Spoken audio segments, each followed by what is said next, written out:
Hey folks, this is Jason. Welcome back to the channel. I'm going to try to make this an every Wednesday kind of thing. In the past, I've been hesitant to commit to a sort of regular schedule because of how busy I am, but likely I'm going to do that in the future.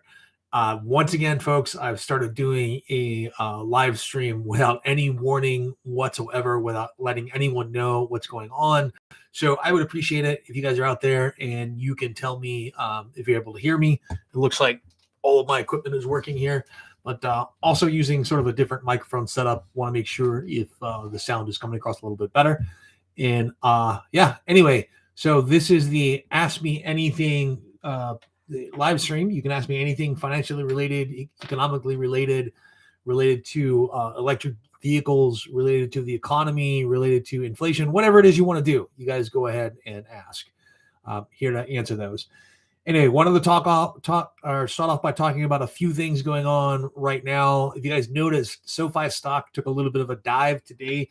The news behind that is, and I didn't even read the entire article. I just read that SoFi announced that they are going to be. It started in the middle of the sentence. JVC20 says. Okay, so anyway, thank you for letting me know that you can hear me.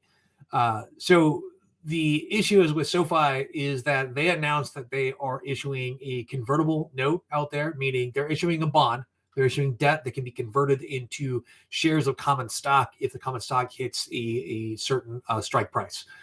What this means is that SoFi is able to borrow money very, very cheaply at this point, and they have a lot of confidence that their stock price is going to go up because they are borrowing money with the expectation that they're not actually going to have to pay that money back, that those bonds are going to be converted into a specific number of shares at a specific strike price, right?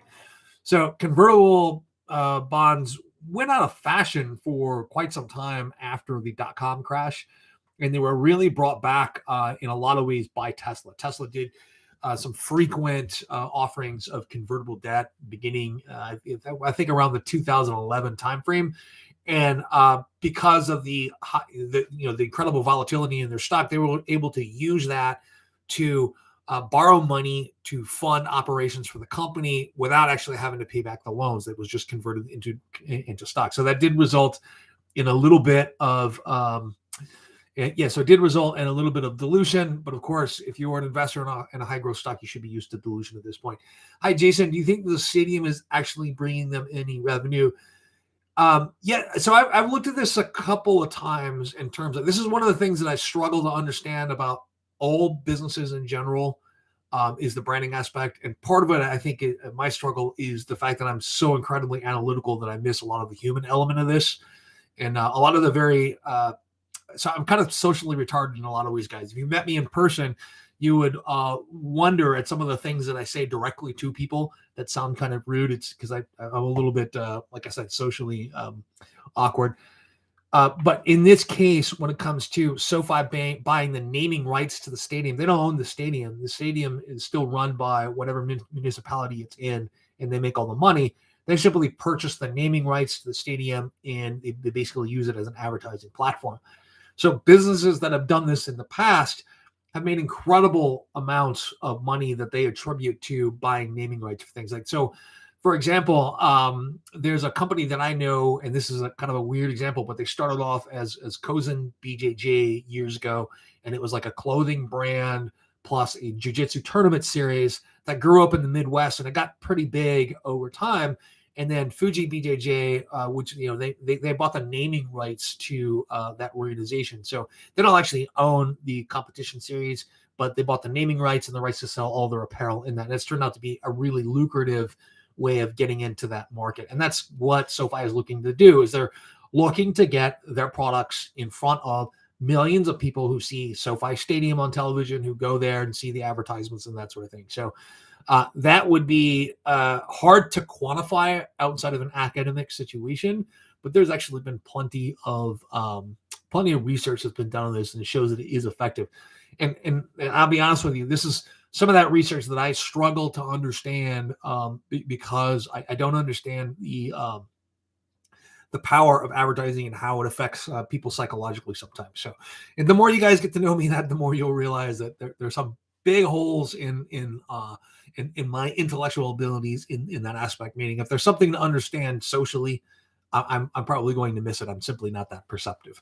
But if it comes to numbers, I understand exactly what it is. So, but it's anyway. So I'm very excited about what's happening with SoFi. I realize that affected its share price negatively today.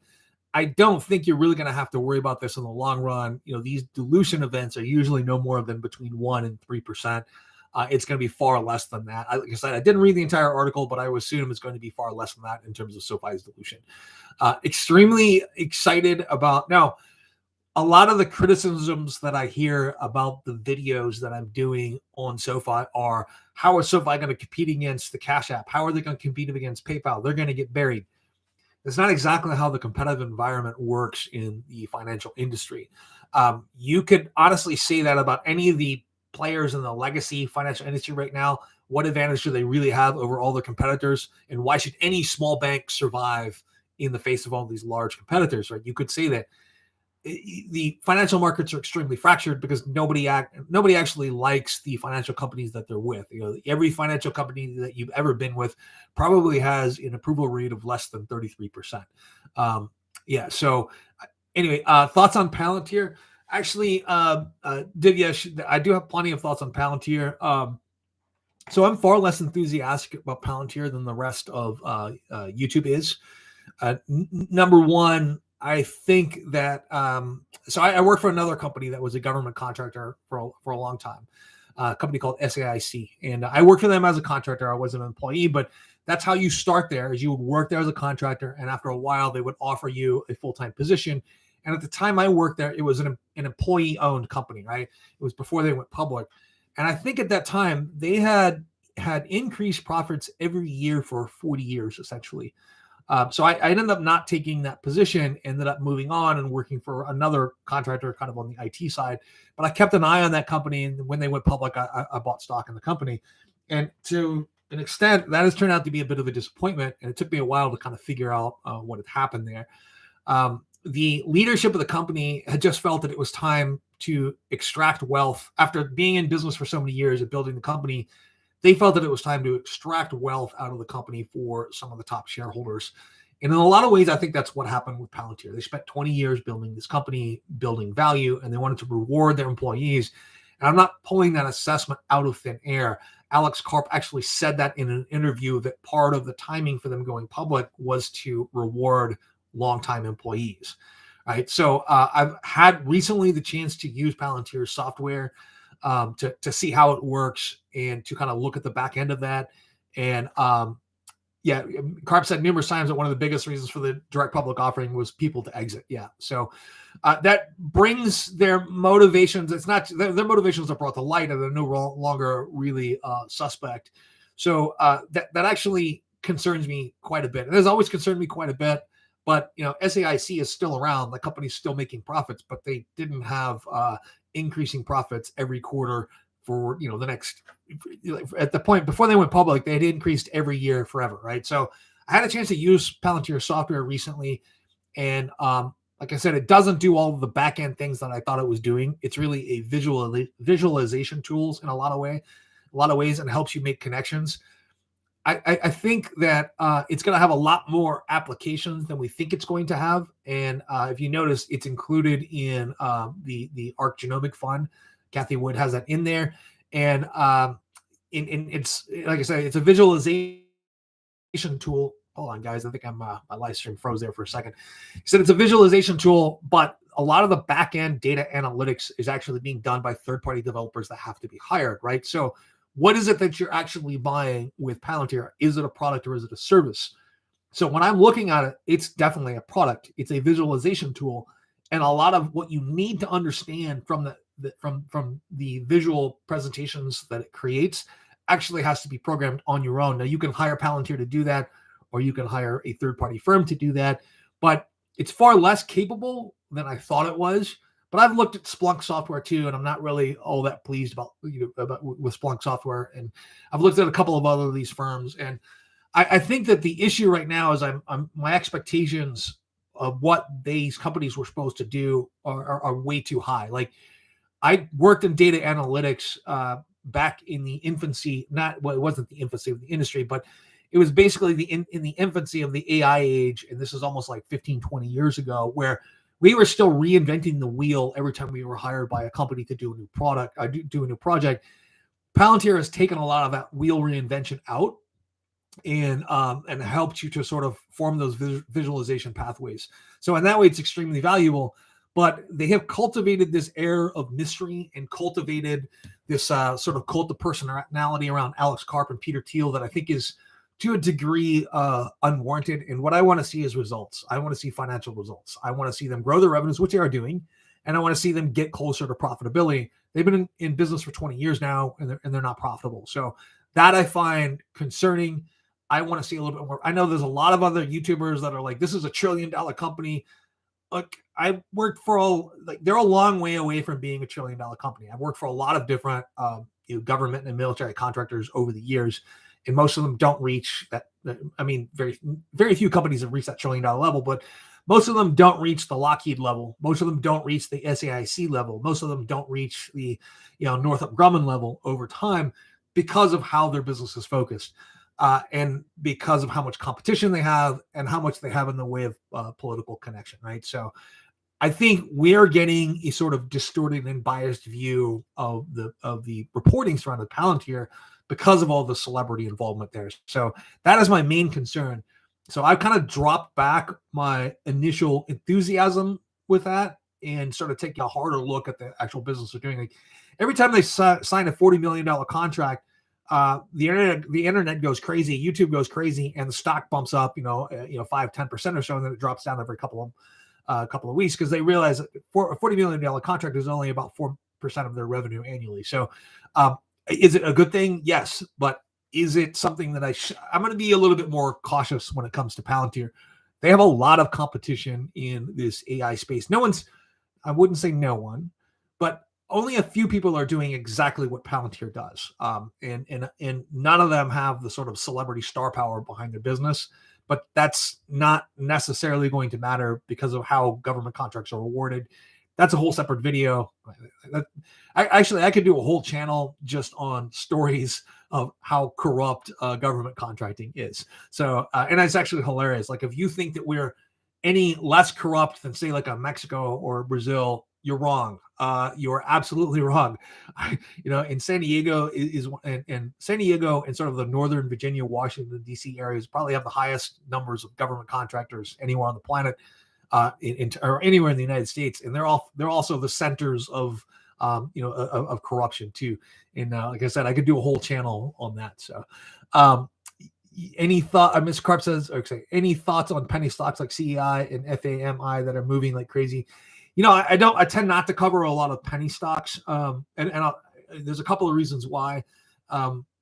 In terms of just being a financial advisor, the ability to talk about penny stocks to your clients was really kind of taken away from you over 15 years ago. And I have the freedom to talk about those now, and I choose not to a lot of times. Like I talked about Nano Dimension when it was still a penny stock. Really like their product. Not really convinced that they're going to take off like everyone else thinks they are. But no, I haven't covered CEI and FAMI. That's one of the things I'll probably take a look at. But I got out of the habit of talking about penny stocks simply because I can't talk about those to clients. And basically no one who's licensed can because of all the liability issues associated with that. So Verge says, all SPACs last year toast? It seems like they're all plagued by low volume and agonizing downtrends. So the market has fallen out of love a bit with all things tech, and that's happened really since about February. I wouldn't necessarily worry about that so much. I would look at, for some of these companies, I would look at it as a buying opportunity. Like I'm definitely not convinced by Virgin Atlantic, right? I don't think that there's enough people worth between $1 and $5 million on this planet who want to spend $400,000 on an 11-minute space flight. Those people didn't get rich for the most part by being stupid. They got rich for the most part by being cautious and making intelligent decisions. And when I say that, something like 80% of wealthy people in the Americas are first generation, or 80% of millionaires in the United States are first generation millionaires. They didn't inherit their money. Maybe they were fabulously lucky. Maybe they benefited from privilege. I don't know. But the reality is most of them probably don't see themselves even if they're worth between $1 and $5 million, they don't see themselves as coming from money, and they don't see their wealth as being as being any real protection from poverty and making mistakes. I sincerely doubt that a really large number of these people, even though there's, I think at last count, there were almost like 3.5, 4 million millionaires in the United States. I don't think enough of those people are going to buy space flights to support the company in the future. Like, they're going to have to branch out and do some commercial things. And is there enough commercial business out there to support, to support Virgin Galactic? I don't know the answer to that question. I took a look at some of the initial. I took a look at that. A look at the investor deck when they went through it originally, and I was absolutely unconvinced by that. And that's one of the things I look at, or when I take a look at these things, is that investor deck that the company puts out. You have to look at those things with a grain of salt. SoFi's was actually one of the best ones I've read in quite some time, and Virgin Galactic was actually one of the worst. And those are both produced by the same research firms that were put together by Palantir, right? So you have to be a little bit more. And we're entering an age right now. Like last year, if you invested, it was really hard to lose money, right? If you had money in 2020, you put it in the market, everyone looks like a genius. Even this year, the market is up over 10% for the year. If you have a diversified portfolio, it's actually hard to lose money. Like, I was talking to someone while I was on vacation this summer in South Carolina that said, ever since the election happened, he's been losing money. And I didn't say anything at the time because I like to be exact about things. I ended up texting the guy later. I was like, hey, if you've been losing money since the election, well, maybe you need a new financial advisor, because the markets are actually up. That's a reflection of you not being diversified enough in the market to not capture some of this upward movement. So and that's kind of the folks who are really focused on SPACs from last year. A lot of those are super concentrated in the technology. There's a lot less interest in technology right now. The market is really weird right now. Like yesterday's mini crash based on yields rising on the 10-year treasury. I know a lot of people that are focused on irrational numbers. Like, they think that if the 10-year treasury reaches 2%, somehow that spells doom for the market. That's absolutely untrue. That number is completely arbitrary. I'll tell you a number that's probably not arbitrary, because I remember this from when it happened before. When you get a 6-month CD that you can get 5% interest on, you'll probably see a lot less interest in the stock market. There are millions of people out there who are invested in stocks right now who would rather not be invested in stocks. They'd rather have that CD at 5%, even though they know they have no chance at exponential gains. If they can get 5% with no risk of loss, they'll take it all day long, right? And if you ever worked as a bank broker, like in a bank brokerage firm, like a Wells Fargo or Bank of America, you encounter these people all day long, every day long, or all day long, every day.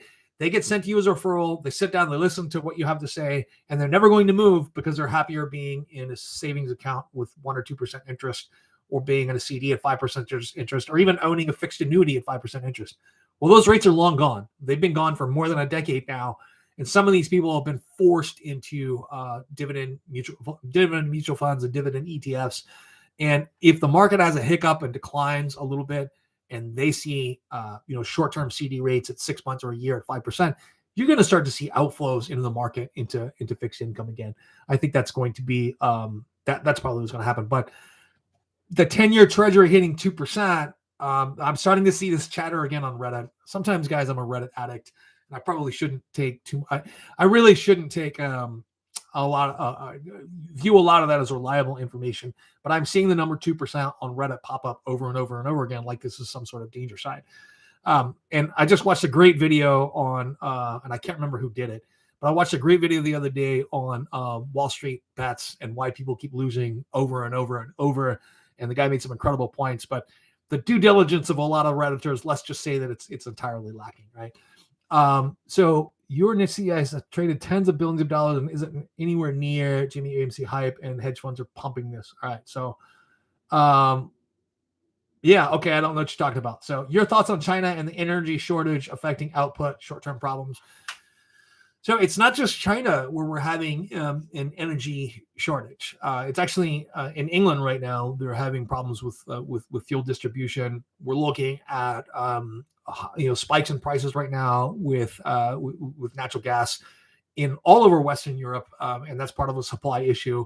And in the United States too, we're looking at prices being 180% of what they were last winter. Guys, the supply chain.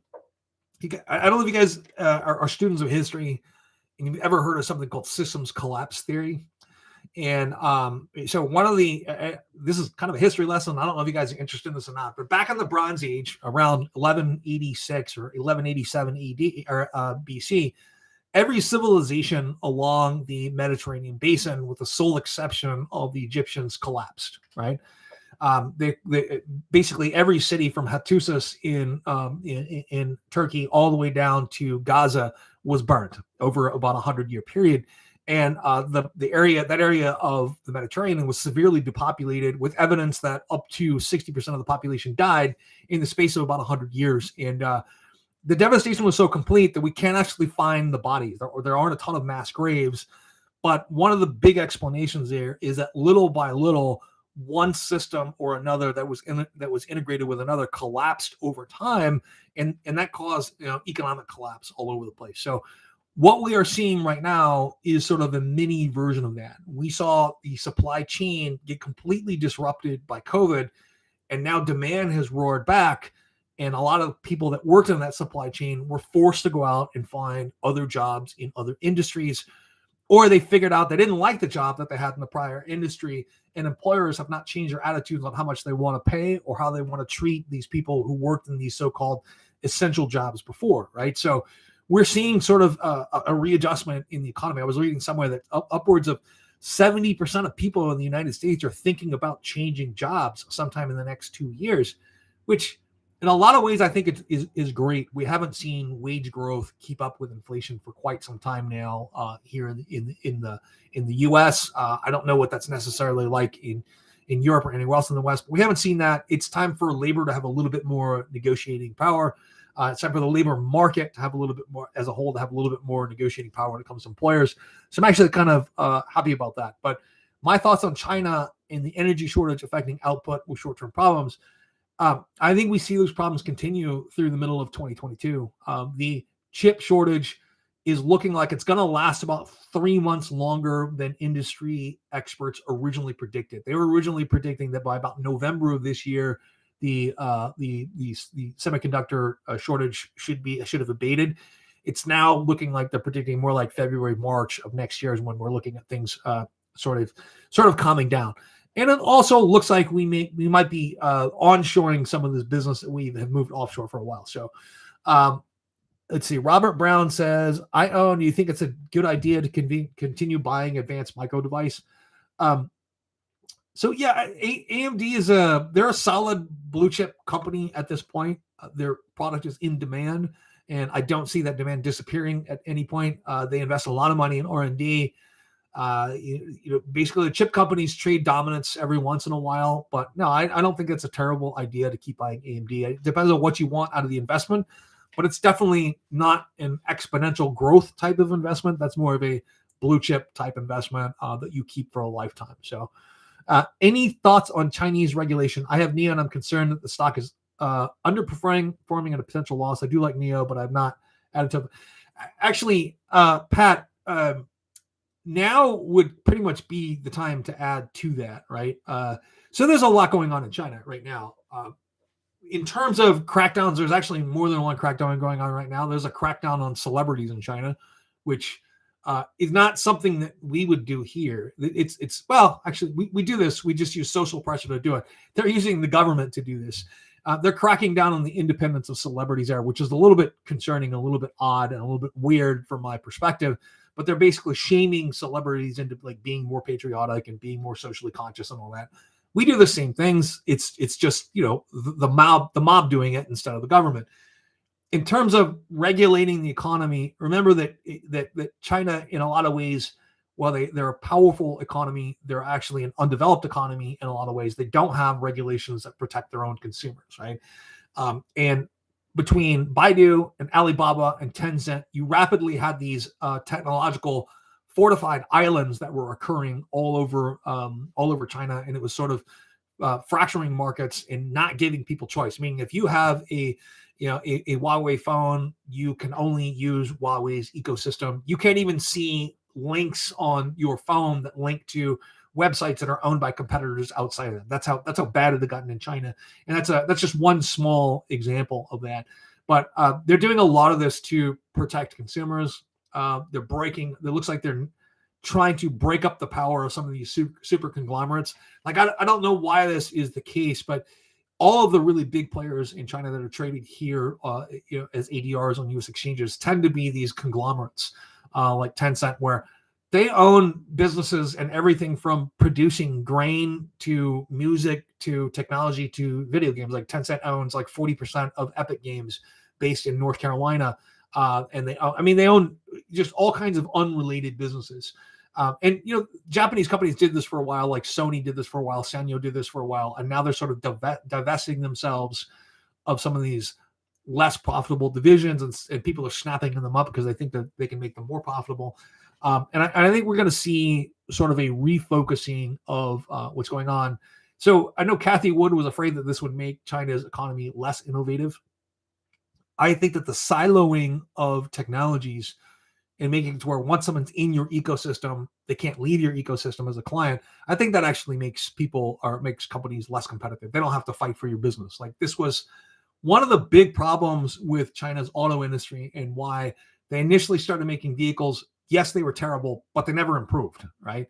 From 1997, when China had their first like commercially sold auto brands, till 2014 or so, they really didn't improve anything because they had these contract parts arrangements in place with a lot of Western companies that allowed them to make a profit by producing parts for Volkswagen or producing parts for GM. And so they didn't really have to fight to make their own products better and compete in that marketplace. That caused basically a lack of innovation. And one thing it didn't cause was any of these companies to go out of business. They were able to survive by making parts. But they had a business that was incredibly stagnant. They were never able to really export Chinese internal combustion engine vehicles outside of China and make any money. And so I actually think that the crackdown in a lot of ways is they're creating a lot of regulations that look like Western regulations in a lot of cases. Not in every case, of course, but in terms of NIO is not performing any like significantly different than say a Tesla did in the beginning.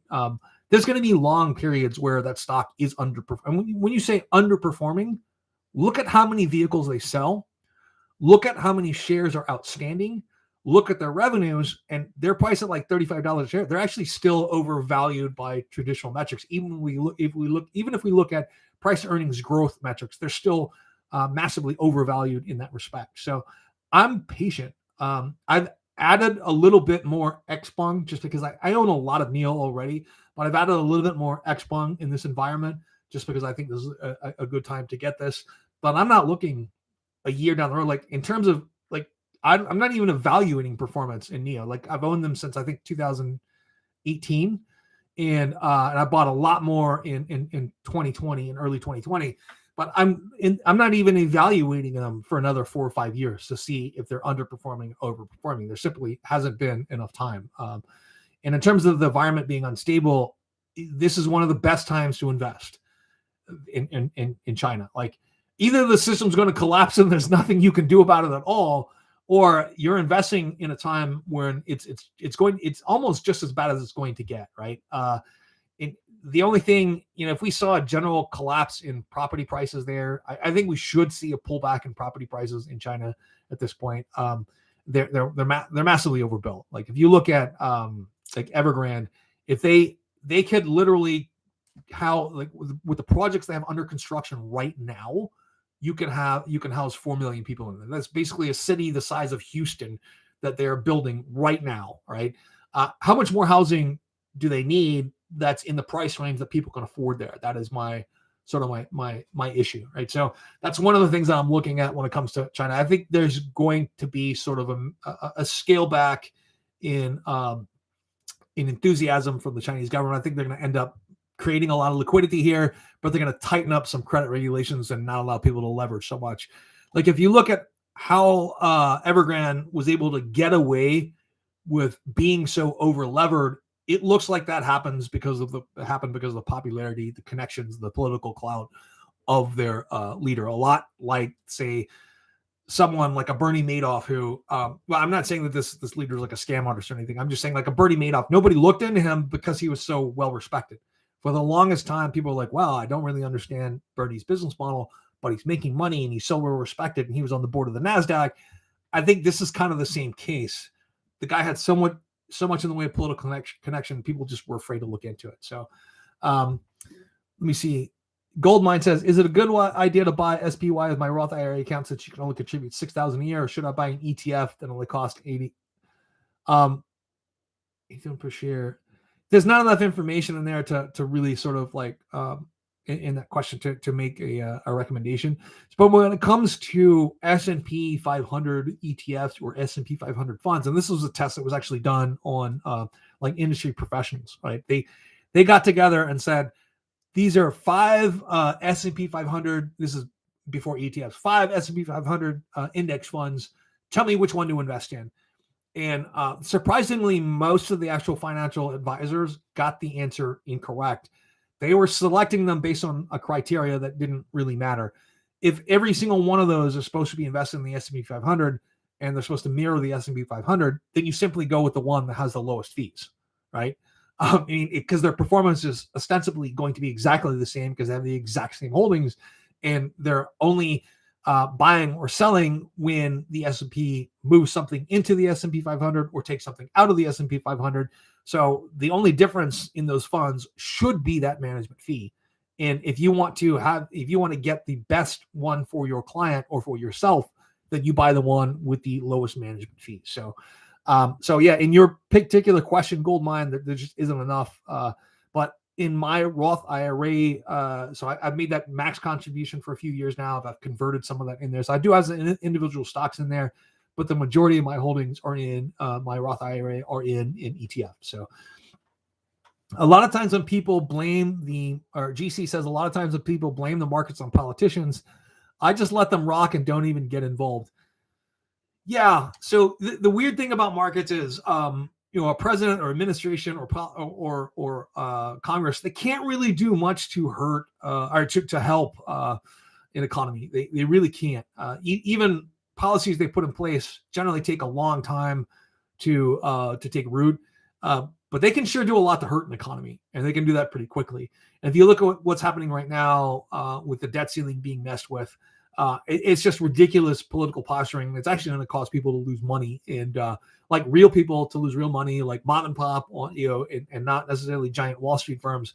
And I think it's a shame that politicians are so willing to play with with our credit rating, so willing to play with our economy to the point where it's going to hurt regular people, and they're doing it just to score points. And I think it's terrible. So, yeah. So Pat Milligan says UK's biggest problem is Brexit, which led to a lack of lorry drivers going back to Europe, and it will take time to train new drivers, but not many want the job due to conditions.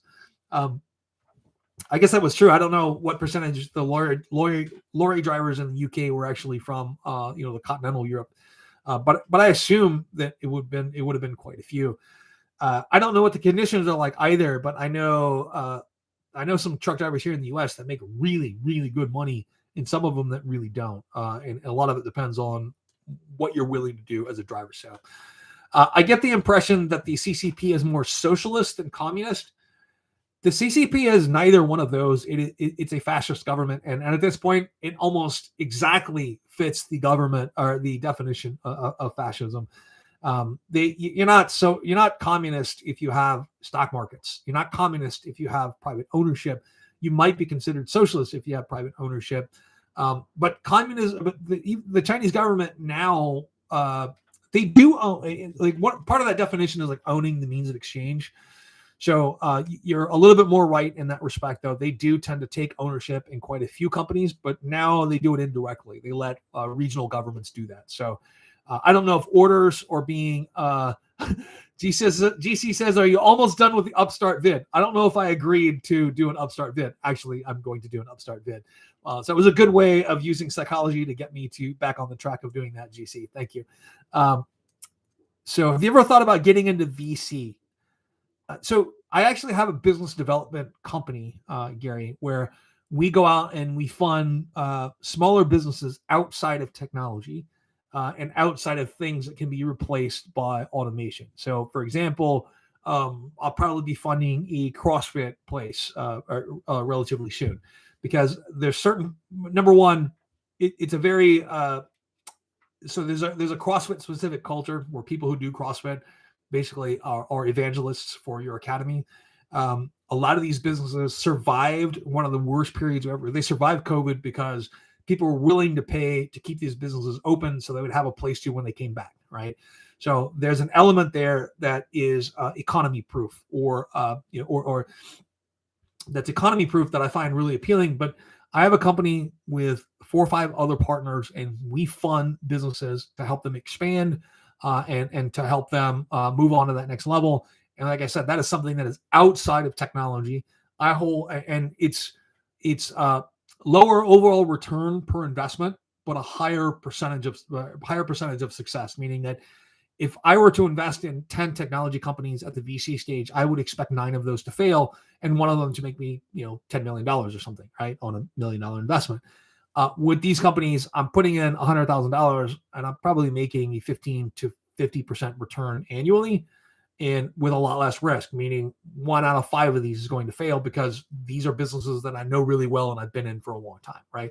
And I'm doing business with people who are already established and have a successful business. So we're helping them expand and generally taking an equity position or doing a shorter term loan in that. So yeah, that is something that I already do, but probably not in the way that excites a ton of YouTube people. But it actually, I've been doing it for quite some time, and it's a pretty good moneymaker, and it makes what I like to call mailbox money, where I do a lot of work in the beginning for these companies, but after a year or two, I don't do anything but collect a check. So that's something that I should probably talk about on my channel a little bit more. But for some reason, it tends to cause a little bit of like jealousy and resentment, even with the people I do business with sometimes. So I tend not to talk about it as much. Yeah. So in terms of the Upstart video, you were the one that actually pointed out, and I don't remember, maybe it was in the comments of one of my videos, like comparing like Upstart with SoFi and whether or not they're going to have the same stock performance. I don't think that's exactly going to happen with SoFi, just because it is it's a very different time period. Like when they went public, they went through 2020. And 2020 was a year of enthusiasm for all things tech, which I don't think will be repeated in the near future. That's something that's probably not going to happen in the near future. So I'm actually pretty excited about SoFi. If they had 5 years from now, if you had 500% return in SoFi, I probably wouldn't be surprised. But do I think you're going to have 2,500% return? Probably not in that time period. I think it's just a very different environment in the fintech space than it was for anyone else, or for a PayPal or an Upstart or a Square or something like that. So, do you think America will have a water crisis in the next 20 years? Yes, almost certainly. So a lot of you guys don't know my background. I talk about a lot of weird historical things, and that's because one of my degrees is actually in anthropological archaeology. So I've done a lot of deep history, deep study of history, deep study of environment, historically and prehistorically. So what it looks like in the American Southwest, where I live, is that the last 150 years have actually been unusually wet. And that now we aren't going through a drought, we're reverting back to mean, right? Which means that we're going to have to figure out how to live on a lot less water. And steps have been occurring for a long time. Like if you go to Arizona, it's outside of some really wealthy neighborhoods, it's pretty hard to find grass. Most people have dirt and cacti in their yard and rocks. Southern California, they just passed a bunch of laws saying that if you have an HOA that makes you have a yard or makes you have grass in your yard, that HOA can no longer enforce those rules, right? You're able to have all kinds of looks like my connection is unstable.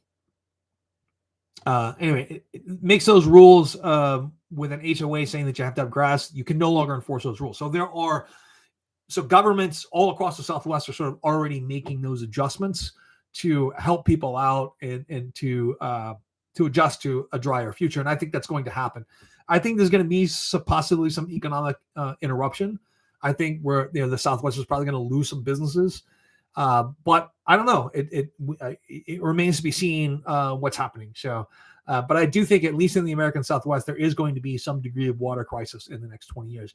The other thing that could happen is that if you've ever been to the former Colorado River Basin in Mexico near the Gulf of California, you would see the damage that we Americans have done to Mexico in that case. Or we actually destroyed this river delta. Villages that used to be on the beach in the Gulf of California are now abandoned and are 50 miles or 50 kilometers, sorry, not miles, but 50 kilometers from the beach on the edge of a stream that's 2 feet across, right? We've taken all of the water from that and have basically ruined the economy in that region of Mexico, have ruined agriculture in that region of Mexico, and ruined lives, right? And we have not paid a price for that. I would assume at some point that that the Mexican government actually sues us in international court or asks us to renegotiate how water is handled in that area. I would assume that's going to happen at some point. So GC says, what sector do you think will generate the most amount of returns in the next 5 years? In the next, it's actually hard to say. So I was very much into genetics as a hobby, as an enthusiast, way back when the human genome was first decoded. I think that was in 1997. So that turned out to be one of the bigger scientific disappointments I've had in my life. Ever since I was 8 years old, though, and I read this story read this news article on nuclear fusion and how it was just around the corner. So that's 40 years of disappointment right there in science. But this comes in like a close second. At that time, 10 years later, I could say that the decoding of the human genome was probably one of the biggest non-events in science history. So that has turned out in this time period now almost 20, 30 years down the road, or 25 years down the road, that's actually changing now. And it really is changing because of how computing power is changing the game. Now, instead of just having a list of letters that we understand as the human genome, we're actually starting to make connections using artificial intelligence, using deep learning, and we're starting to understand the connections between genes. It may be that genomics is the largest sector to grow in the next 5 years. And if you've heard any of my other live streams on genomics, you know that this is something that I'm deeply interested in and deeply involved in, and yet I still own almost all of my genomic stocks through ARC-G, right? So number one, ARC-G owns all of the stocks that I am interested in and a bunch of them that I've never researched, right? But if you look at as much as I know about genomics, I still don't know enough, and I'm not qualified to make decisions to invest in a company based on what I think they're doing in their research. And even though I'm actually reading their research, I probably understand more of it than the average person. I still don't feel confident enough to really think that I have an understanding. And I'd rather have wider diversity in this sector and take this is not, so ARC-G's funds are not index funds, but there is really, I've looked at all of the other index funds that are out there that are supposedly covering this, and they're a little bit too wide in my case. So I like ARC's Genomic Revolution Fund for anything genomic medicine related. And I think that in the next 5 years, that is almost certainly going to be one of the biggest one of the best performing sectors in the next 5 years.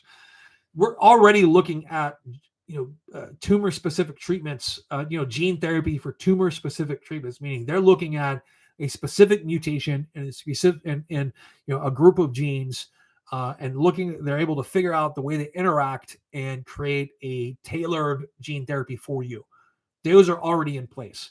So we're looking at gene therapies right now for a number of different tumors, including some really big things like melanoma, which it's. I know a couple of people right now that are suffering from melanoma. So immunotherapy has improved a lot over the last 10 years. A lot of that has to do with a better understanding of how genes interact. So I think that that ARK Invest is absolutely correct that this is a $1 trillion sector, that we're going to see this sector 100x. Now, whether that happens in the next 5 years, the next 20, I'm not really sure, but I do think that this is going to happen relatively quickly. So, anyway, Divesh Patel says, um, Airbnb in 5 years. Where do you see Airbnb in 5 years? So, like I said in an earlier video, I thought that Airbnb was massively overvalued immediately after their IPO. That's not uncommon. You see a lot of companies lose money. Most companies, not a lot. Most companies lose money in their first year or two after going public. Airbnb has actually performed a little bit better than I expected, though, and I actually don't think they're down from that at this point. But where they're going to be in the next 5 years, they're going to have a lot more competition, and the competition is getting a lot better.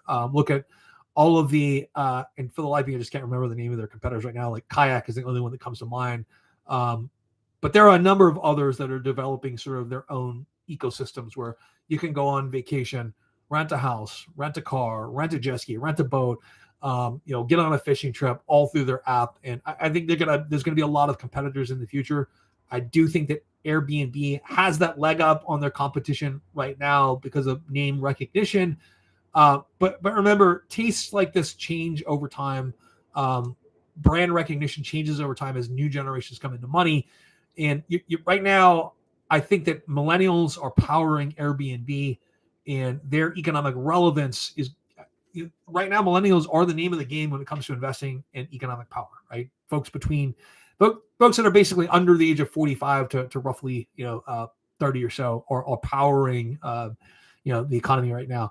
5 years from now, we're starting to see that generational shift into Gen Z becoming more and more powerful economically. So I don't know exactly where they're going to be in 5 years. Would it be a great stock to hold for the next 5 years? It's probably going to be a pretty good stock to hold for the next 5 years. I don't hold that as an individual holding. No, I'm probably not planning to. It's something that I'm happy to own through my index funds. All right, so let me see if I missed any questions here. Any questions you guys have on like financial stuff, like when to do a Roth conversion, or what are the benefits of a Roth IRA or whatever? Ask me that as well. I'm happy to answer those. Have any questions about electric vehicles? Happy to answer those as well. I'm a little disappointed at this point with Tesla. It looks like I'm not getting my Cybertruck at least to the end of 2022 at this point. Actually, I put in my $100 reservation order in there, but reality, I haven't even talked to anyone about when I'm actually looking at delivery.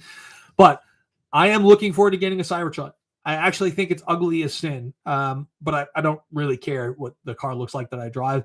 It satisfies a couple of needs that I have, meaning it's got all the range that I need. I'm never going to leave my house without it being fully charged. So 250 miles of range for the base single engine model is fine. I do need to tow a boat down to the water. I do have a boat. So 7,500 pounds, though, is way more than my boat and the trailer weighs. So I'm pretty happy with that. I can take my family camping in it, all that. So it's going to work for me. But the reason I'm buying a Tesla is really because I almost feel like I owe it to Tesla at this point. They've made me so much money over the last 11 years that I'm actually going to buy a Tesla sort of as a way of paying. It's an irrational feeling.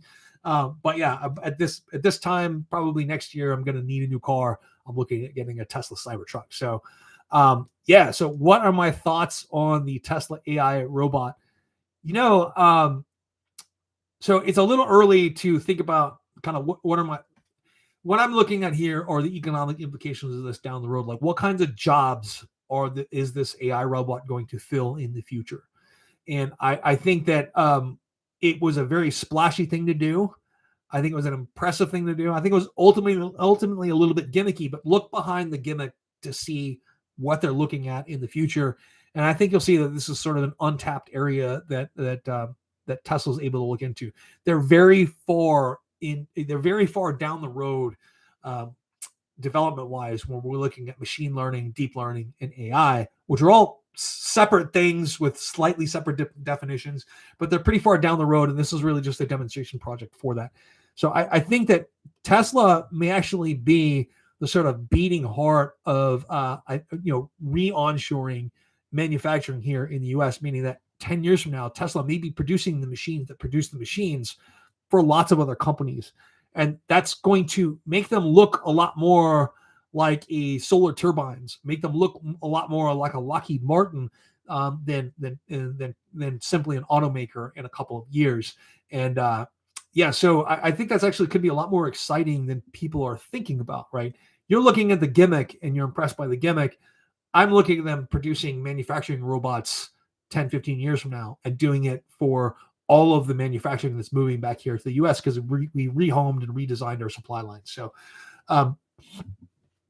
yes, I'm very excited about that. And that's my same feelings on Xpeng's robot horse, which I don't know if you guys are big fans of Rick and Morty, but when Xpeng came out with the robot horse, and then like a few weeks later, the Rick and Morty finale came out, and they had Crow Horse in there, and Rick gives Crow Horse free will, and it just goes and starts blowing people up and saying submit to Crow Horse. That's exactly what I think of now when I look at Xpeng's robot horse, right? So, anyway, another thing that's very important is just a demonstration of artificial intelligence capability, computational capability. And I think they're looking at doing the same thing. In fact, if you looked at one of the videos I made, I think in January or February on Xpeng, they actually started a separate subsidiary back in February looking at producing artificial intelligence robots for manufacturing purposes. I think that this is Xpeng's demonstration of that capability in a lot of ways. Does anyone need a robot horse other than Rick Sanchez? I don't think anyone does. But I think that it's an impressive demonstration of capabilities, and that's really what I think it is. The Cybertruck looks cool. Yes, it does look cool. What else? Ford looks like a good EV play. Lightning looks great. A year ago, I made a video saying that I think Ford was like $8 a share when I made the video, saying that Ford comes out of this pandemic looking a lot stronger than it did before it went in. I still think that is true in a lot of ways. Like even 6 months ago, I'm looking at the amount of debt they have. I'm looking at the plans that they have. And I'm thinking I'm a little worried about Ford. I'm a little less worried about Ford at this point. They're taking the Lightning looks great, but the important thing about the Lightning is that it looks like a truck. And the Ford F-150 is the best-selling truck or best-selling vehicle in the United States over the last 40 years, and there's no real competition. They outsell everything. So the fact that Ford is making this move into EVs, and they're not doing it because they think EVs are going to be popular. They're doing it because they can make more money on electric vehicles than they can on internal combustion engines. They know this over time, right? And that's why all manufacturers are moving towards EVs, is because margins, if you look at Tesla's vehicle margins versus GM's vehicle margins or Ford's vehicle margins, GM is looking at what Tesla is making per vehicle, and they're saying, this is what they're doing, making 500,000 vehicles per year. We make 7.7 million vehicles per year. How much more margin would we have with our, production scale versus Tesla? This is what they're looking at right now, and they realize how much more money they can make. So Ford has gotten a little bit of a jump out there over GM. And I know some people are going to argue with that, with Ford's Ultium technology and all this stuff, but I do think Ford's a little bit ahead of this. They're also in terms of financial condition a little bit better than they were about 6-8 months ago. So yeah, I'm actually thinking they look like a good EV play. And I'll be honest with you, I looked at buying some Ford this morning, which now, because I've mentioned this on the on a live stream, I will not buy Ford for the next 3 days. Or I won't buy or sell any Ford for the next 3 days because I've mentioned it. So I do think that. So I do think it looks like a good buy at this point. And if you look at their P/E ratio, they look pretty good at this point too. Have you done any research on lithium battery materials, either miners or processors? Actually, I was doing that earlier this week, and I'm probably going to be doing a video on that pretty soon. So GC says, how much of the current workforce do you think automation will eliminate? So there is a lot of research done on this, and we're looking at probably 20% of the population of the United States not really being able to find gainful employment here in the next 40 years. And there's a number of people that have been doing research on this subject basically since about 2011. And this is one of the reasons why the whole concept of universal basic income has come up, because we're going to have to deal with an environment. So here's the problem. Here's the problem. And the problem really has to do with IQ. And Sam Harris talks about this quite a bit, and I'm not going to go off in an angles that he goes into this, but he makes this point that if you are a genius farmer with an IQ of 178 1,000 years ago, and you push the plow next to your neighbor who had an average IQ of 100, there probably wasn't an advantage to being extremely intelligent in that environment. And both of you were equally going to starve in the wintertime when your crop failed, right? Intelligence probably wasn't going to win you through. But ever since about the 1970s, when we had a lot of blue collar jobs be offshored or replaced with automation, start being replaced by automation, we're starting to see the stratification of society based on IQ. IQ, and it's not absolute, of course. There are a lot of different ways of being intelligent. For example, I'm a social idiot. I have no idea when I'm making people uncomfortable. I have no idea. I'm a terrible judge of character because I'm just a terrible judge of character because I miss out on a lot of social cues. A lot of different ways to be intelligent, right? And this is why someone who's not very smart but a very good salesman can be very successful in life because they have a great degree of emotional intelligence. It's a different way of measuring it. We're starting to see this stratification where if you are below average intelligence, like below 100 IQ, there are fewer and fewer jobs available for you, right? It didn't take even a 100 IQ to operate many of the types of manufacturing equipment that we had 50 years ago. It didn't even take that. You could take someone who was, just barely over 80 or 85 IQ and they were fine, and that was roughly like most of the population based on is between 85 and 100 in terms of IQ. That's like 68% of the population, leaves you this huge labor pool to do nothing but operate machinery. That has changed so much in the last 50 years that we're seeing this stratification now where there simply isn't going to be a place in society for gainful employment for a lot of people. And this was known by the military years ago. In fact, almost 100 years ago, they discovered through intelligence testing that if you have an IQ of under 85, there's basically nothing you can do in the military that's not counterproductive. You can't even push a broom. It's counterproductive. They're going to spend more time fixing your mistakes than they're going to get out of you, by working. So we have created this society with all our technological advancement where this is going to be happening more and more and more. And people that we think of as being distinctly average won't be able to make it, right? I think that millions upon millions upon millions of jobs are going to be eliminated by automation, including many of the jobs in my profession, which is financial advice, right? I think that automation is coming for a lot of certified financial planners. It's already coming for a lot of financial advisors or being replaced by robo-advisors. And to be honest with you, that's not a terrible thing at all. That's also one of the businesses. That's one of the reasons I started that business of that business development corporation to fund businesses that are resistant to automation. Like I have a Brazilian Jiu-Jitsu academy. We're probably a long way away from a robot teaching you how to fight a human being, right? We're a long way away from that. A CrossFit academy too. We're also looking. I'm also looking at a hot hydrojetting plumbing business. We're a long way away from robots going out there and cleaning your drain for you. Also looking at a number of other businesses that are, like I said, that are in-person businesses that would be hard to replace through automation. So this is actually a huge concern with me for two reasons. Number one, if you have consistent unemployment of say over 20%, it's going to cause massive. So if you have consistent unemployment over 12% worldwide, it causes massive social issues in terms of unrest and violence.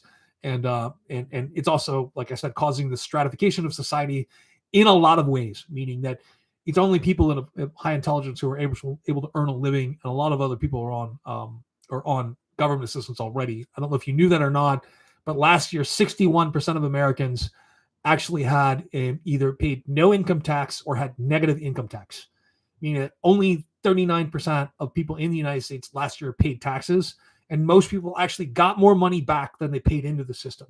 And that is it's going to be something like 57% this year based on all the tax breaks that were passed. So people complaining about taxes, 61% of them last year didn't pay a dime. Anyway, that's getting more into politics. I don't like to do politics on this channel, but automation is a huge concern for me. And what is that going to do? I think we're going to end up with something like UBI or so many sort of refundable tax credits, which refundable tax credits are just free money, guys. It's not a tax credit. You're getting money that you didn't pay in. No one wants to talk about that or admit that, but yeah. GC says 2 live streams in 7 days is a new record. Yes, it is a new record. I'm trying to do more live streams. Part partially because it's not a comfort zone for me. I'm very uncomfortable doing it, and I like to make myself uncomfortable in new things. So the Volkswagen ID Buzz is my next vehicle. Don't care how long I have to wait. So I actually have one of my students works for VW and is an engineer, and I've had some pretty long conversations with him about the ID series, and I think he'll actually buy a Tesla. I don't want to say any more because I don't know if he can be identified based on what I'm talking about.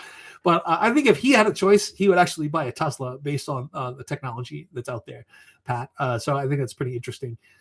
Keith X says, any thoughts on the power shortage? Yes, I did. I did cover that. Kill Bitcoin or curb emissions or limit the low-end manufacturing. There's no shortage of power supply. Yeah, I'm not sure like that Bitcoin is the culprit here for the power shortage. I think it's just that they're building of stuff in factories has outpaced their building of electrical generation in the upgrading of the power grid, much like what's happened with California. Like our use of power has expanded far quicker than our power generation capabilities, and a lot of that has to do with government red tape. It's just they just won't let any new power plants be built. I think that the ability for China to make enough and put enough solar panels in place to replace some of the coal power that they were dependent on, they haven't kept up. I think it's just a matter of refocusing. I think it's going to be a short-term kind of deal. And yeah, we did cover that a little bit. So yeah, my EQ is dog meat. ZC says, yes, my emotional intelligence quotient is dog meat. I don't even like having to sell someone. Yeah. So yeah, and that's kind of where I am too. Is my emotional intelligence or social intelligence is probably the least intelligent thing about me. Acknowledging that though, I found is actually pretty disarming. Like I kind of let people know when I meet them that this is who I am. So Stock 77 says, I did the most stupid thing possible in all of investing. I put all my money in SoFi. I am break even now, more or less. I will not sell before the end of 2025. I hope in 2025 it will be 2x. That's enough for me. So 2x in 25. Yeah, that's actually an incredible return. All right. So if you got 2x in 2025, I'm doing the math off the top of my head. I think compound return, that would be like, let's see, this is 72. So I think it'd be like 12% return on a compound basis. Somebody's going to fact check me on this. I'm going to be wrong, but that would be on a compound basis. That would be a 12% return. That's actually fantastic. You would beat the S&P 500 if you did that, which most professional money managers don't make more than, don't do that. Right. So did you do the stupidest thing possible? No, I don't think so. Your intelligence has nothing to do with your impulsiveness or the amount of risk that you can take. So I'm a big fan of SoFi. I own thousands of shares. It doesn't even break 10% in terms of my overall net worth because I've seen the all-in strategy fail over and over and over. And so I have a lot of investing success stories that I know from people. I have thousands of investing failure stories, and most of them are not very spectacular, but I have about a dozen that are just incredibly spectacular investment failure stories. But if you want to see investment failure stories, go on to Wall Street Bets on Reddit and just peruse those posts for a while, and you'll see that the lack of ability to quantify risk is a big problem with most people who are investing. They don't do enough due diligence to actually put a number on how much risk they're taking. Like in terms of my portfolio, I know what my Sharpe ratio is for my portfolio. I know what my beta is for my portfolio. I know how much risk I'm willing to take and how much concentration I like to have. So I don't like to have more than 10% of my money in any single asset outside of my primary residence, because this is Southern California. I don't have a choice. If you want to own a home here, it's going to end up being more than 10% of your net worth, right? But outside of that, I don't like to have one just because I was in the orbit of Enron when Enron collapsed. And I watched people that I knew and respected who were in their mid 50s who had 100% of their assets in Enron. Trust me, there wasn't the warning that you can look back at a lot of these financial disasters and you can tell yourself, oh, I would have seen that coming. No, you would not have seen that coming, especially if you were fed years and years of propaganda about how Enron was going to change the way we traded gas. Enron was going to do like, no, I know people that lost $500,000, $1 million. And this is back in like 2000. They recovered none of that. There were retirements that were ruined. I'm sure a couple of these guys committed suicide. I'm sure a couple of these guys that I knew were forced to work into their 70s and 80s just to recover that. And so no, I would never do that. If you look at a 12% return compound, that's a fantastic return. If that's what you're expecting in 4 years, that's great. So and Keith says, I hope you bought it when it hit the peak. Well, I hope you didn't buy it at the peak. I hope you bought a lot when it was like $13.90 a share. So yeah, Keith X correcting himself. So what are your thoughts on Desktop Metal? Man, oh man. So don't get me started on 3D printing. I was an early investor in what I thought was going to be a 3D printing revolution. And I'm talking back in like 2011, 2012, 2013. And man, I don't think I could have been more wrong. I'm pretty sure that I was one of the, I bought shares of 3D, like the symbol DDD, somewhere over 90. And I want to say that was back in like 2012 or 2013. So that may have been, at the time, I thought I might have been the biggest idiot in the world when it came to that stock, meaning that I thought I may have bought it at the actual peak. As it turns out, there was somebody else who bought it higher than me, but it wasn't that much higher, right? I actually was an early investor in a lot of 3D printing companies and lost my butt. I lost a lot of money on those, and those have been down for years and years and years. The promise of 3D printing has never really been fulfilled. And that's something that I find concerning, but it's the economic application of 3D printing that really has not matured. And I'm wondering when or if that's actually going to happen. I'm wondering what so one of the, I have this friend of mine who's a chef in, she was a dessert chef in France. She ended up becoming a minor celebrity for a while in Paris because of these crystal, these sugar structures that she was making for a restaurant. And it turns out that she was 3D printing these sugar structures and charging like $200 per dessert or something like that. And I thought maybe that would be sort of a backdoor way of making 3D printing sort of mainstream, right? It would happen in the way that we weren't expecting. And then I think there was Organovo. They were using human tissues. They were 3D printing human tissues into organ-like structures. And I thought that was possibly, I think it was Organovo, maybe in another company. But I think that was another way that I thought that was going to be an unorthodox way that 3D printing would sort of break into mainstream. And then there, of course, was Nano Dimension, where we're looking at printed circuit boards. And Nano Dimension's patent protection is not what you think it is. They already have like 5 competitors in that area with their own patented dielectric ink and their own patented processes, which in my opinion are similar enough to Dragonfly's processes that Nano Dimension is not really all that special at this point. So what do I think about Desktop Metal? I think Desktop Metal is a great company. I just think that the people that are expecting exponential growth out of 3D printing may actually end up being fairly disappointed. Ozai says, I'm sure you covered this, but I just joined in. What do you think we're seeing red the market for several days in a row? Current inflation and Evergrande. We talked about this a little bit. Look, the supply chain is just messed up, and it's going to be messed up for a while. And I wouldn't necessarily look at an increase in price as necessarily inflation.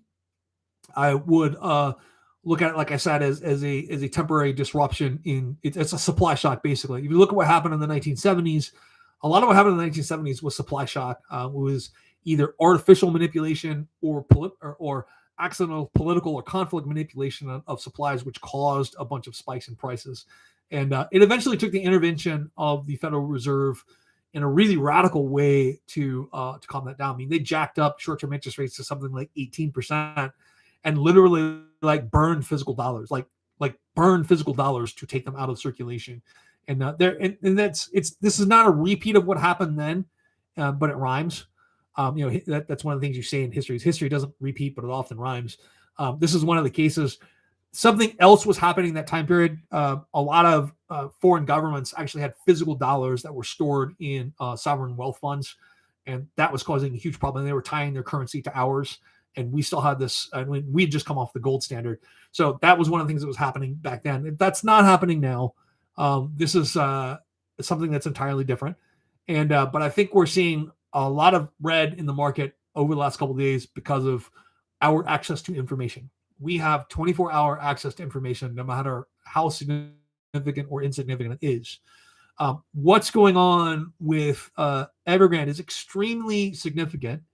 And I think that the government is probably working pretty hard behind the scenes to contain the Evergrande crisis by forcing Evergrande to liquidate a lot of its property to satisfy demands from creditors.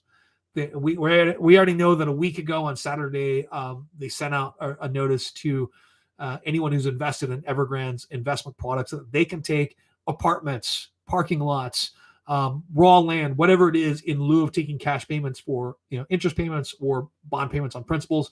So that we know that that's happening right now, right? Yeah. So Keith X says the cost for shipping containers is $3,200 right now. So crazy. So yeah. So I was actually up at the port of Long Beach a few weeks ago, scouting out some locations for a buddy and I to go to go lobster fishing. And there are there are container ships out there full of empty containers just sitting there. And there's just it's dangerous to navigate out there because there's so much just sitting out there, right? And that's not the case where I am in San Diego. There aren't shipping containers just moored offshore. Like we do a lot less actual container receiving here though.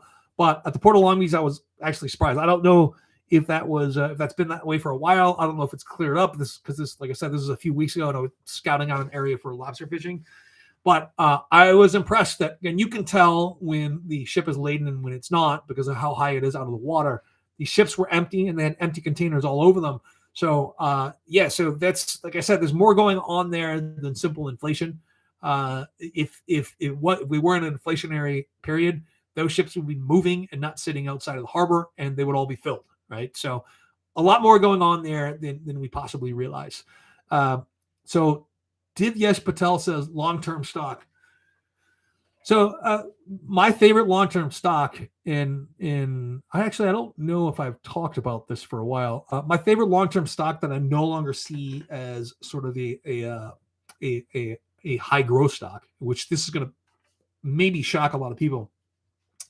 Tesla for me has passed out of speculative growth stock and passed more into a short thing, meaning that I think that Tesla from this point on is probably going to return roughly 12% a year. Not every year, but if I average Tesla's returns over the next 10 years, I think they're probably going to average about 12.5% over time, right? I think that their trajectory in terms of just how much they're doing technologically speaking, the edge they're able to take or keep in terms of technology, the investments they're making in R&D, the smart acquisitions they're making in terms of their technology and the strategy. I think they're going to be one of the best long-term investments you're going to be able to make, because it's not just about electric vehicles at this point. I do think right now that we're also in one of the most dangerous periods it's one of the most exciting periods to invest, but possibly also the most dangerous period to invest. There's a guy named Ben Felix who has his own channel. He's got 250,000 subscribers or something like that. He's a Canadian guy. I think it's called PWC Capital in Canada or something. Anyway, I love the guy's videos. He's totally dry, real fact oriented. But he did a video on investing in a technological revolution. And I did a video last year in October, almost a year ago, about how most of the companies that we think are going to be winners in the Chinese EV revolution are actually going to be losers.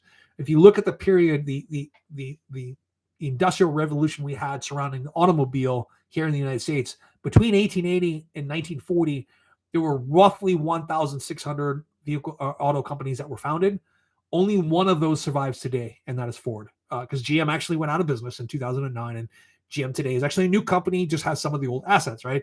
So every single other auto company in that time period, but even emerging from that time period of 1940, only 3 companies would end up becoming seriously long-term players in the business, and that was GM, Chrysler, and Ford, right?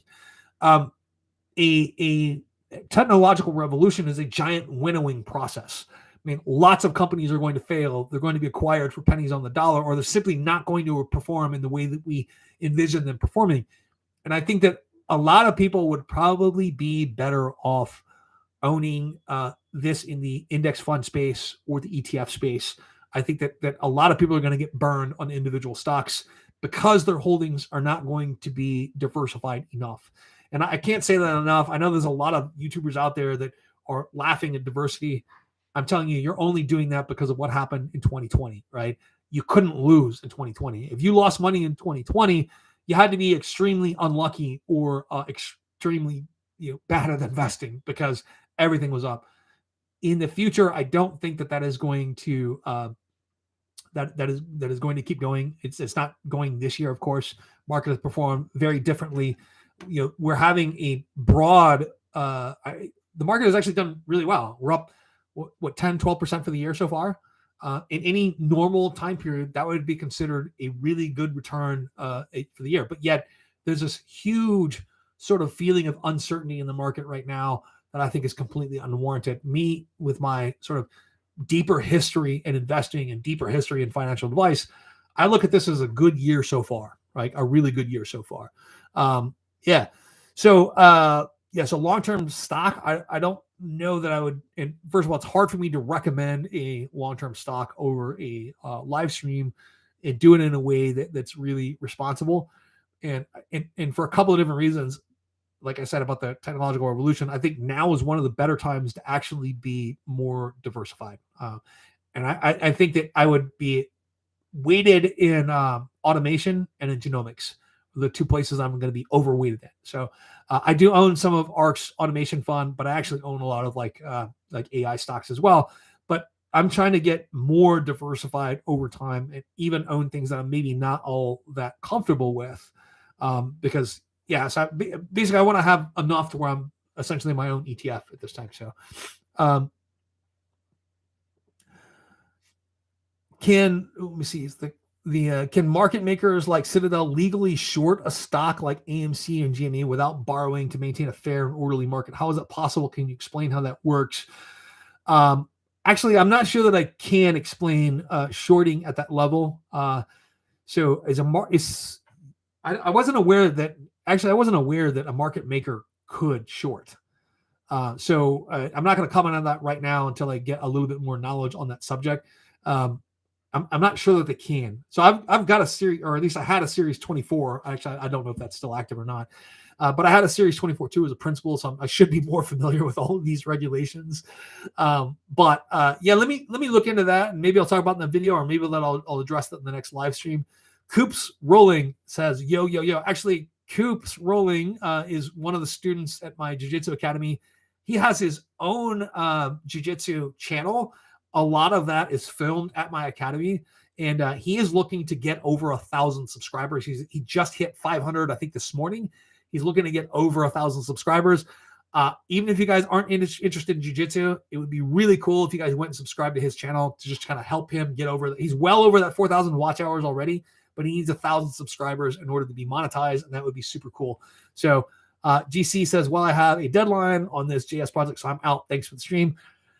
Thank you so much for coming on board, GC. You had a lot of great questions there, and I'm really happy that you participated. So how much diversification is good in terms of stocks? At one point, I had a stocks, felt like my hands are tied.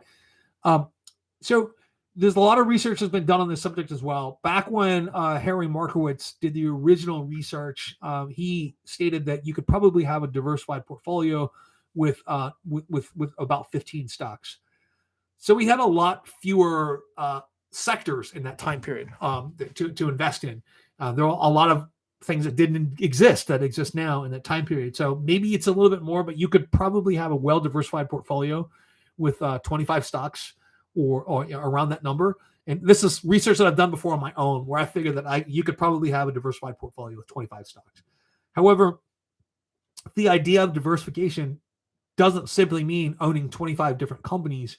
It means owning companies at different sizes. It means companies with different geographic locations. It means owning companies in different political climates. It means owning companies in different industries, companies, across. It means many things. Meaning and owning assets that are uncorrelated. That's one of the things in modern investing. So over the last 25 years, the correlation between all assets has increased, meaning the correlation between bonds and stocks has increased, the correlation between junk bonds and stocks, correlation between emerging markets and large. So basically, everything has started to become more correlated with large cap stocks.